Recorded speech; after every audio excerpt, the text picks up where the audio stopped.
What's up guys? So, tingin ko, ito yung pinakamagandang binili ko para sa sarili ko ngayong December or nung Christmas. So, simula pa ng una, ang ginagamit ko talaga Mac pang edit, no?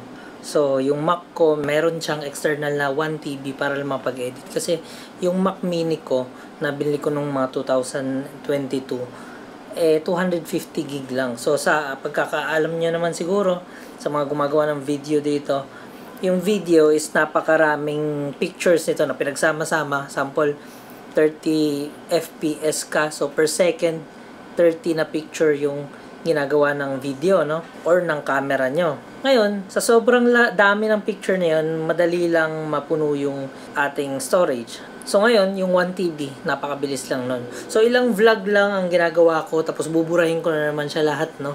So, binubura ko ng binubura. Ang nangyayari, nasasayang yung mga footage ko. So, na-realize ko, bakit hanggang ngayon, na after 2 years na nahihirapan pa rin akong gumawa ng vlog kasi unang-una, wala akong stock footage. So, kapag gumagawa ko ng tulad itong vlog na to, kinukunan ko lahat, pati mga overlay ko, na fresh new videos talaga. Kasi nga, yung dati ko mga file, kailangan ko talagang burahin kasi na-full ako, no?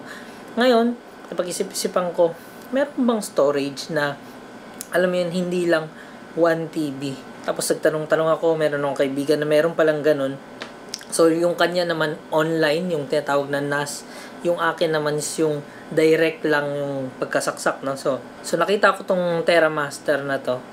At napag-alaman ko na, ayun nga, merong available na ganito na lalagyan mo lang ng HDD. Tapos meron ka ng 4 slot, tapos may nakita pa nga akong 10 slot na HDD dock, no? So, ang idea nito is yung HDD, ilalagay mo dito sa dock na to para magsama-sama sila para isang saksakan lang.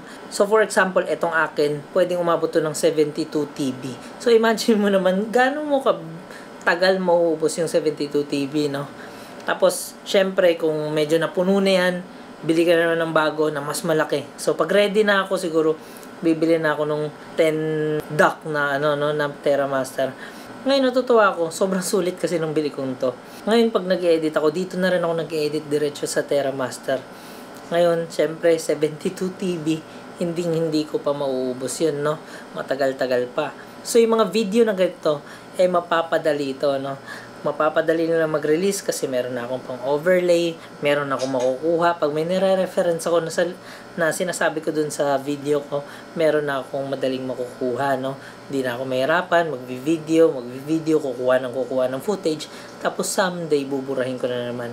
So, ang maganda rin dito sa TerraMaster na to, meron siyang RAID. Kasi yung RAID, para siyang isa-sacrifice mo yung isang HDD mo para i-backup niya yung tatlong natitira, no? So, kunwari, may nangyari dun sa isang HDD mo, yun yung pagkakaintindi ko, kasi bago lang sa akin tong technology na to, Kunwari, nasira yung isang dock mo ng HDD, sasaluin yun ng iba mong HDD, no? So, meron kayong backup. So, kahit may masira, walang problema, hindi ka iyak. Kasi, syempre, isang dock ng HDD mo is 18TB. So, 18TB ng data mo yung pwedeng mawala. So, sa pricing naman, kung ima-maximum mo yung storage mo ng 72TB, pwede kang abutin ng 60,000 to 70,000. So, ganun yung pricing nun, pero pwede mo namang igapang siya. Pag may extra ka, bili ka ng HDD ngayon, tapos pagka napuno na, bili ka na naman someday, tapos bili ka na naman ng isa pang HDD someday.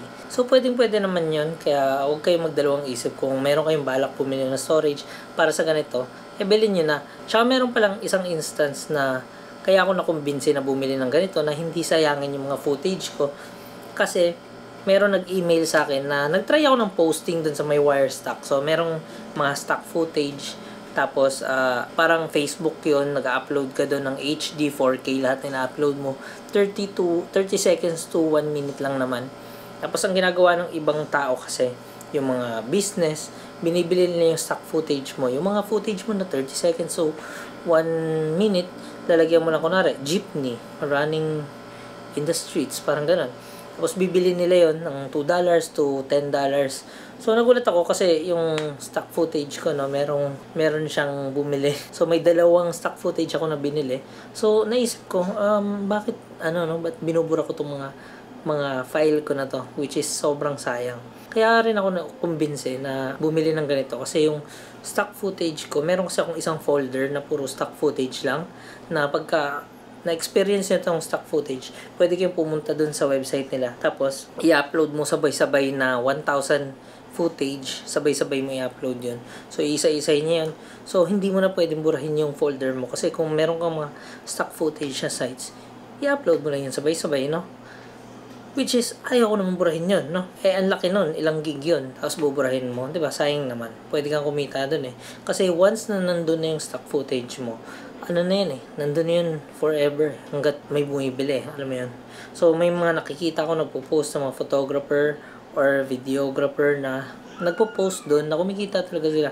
Meron pang, mga foreign na, na meron na silang 2,000 footage, wag sila kumikita ng 50,000, 75,000 pesos per month. Tapos kumukuha lang sila, pupunta lang sila sa Manila Bay, may mga ganyan. May mga Filipino na ganun. So, yun talaga, isa yung dahilan na napagkumbinse, no? So, meron pa akong experience na, kasi dati ang ginagawa ko sa YouTube, nag-upload ako, no?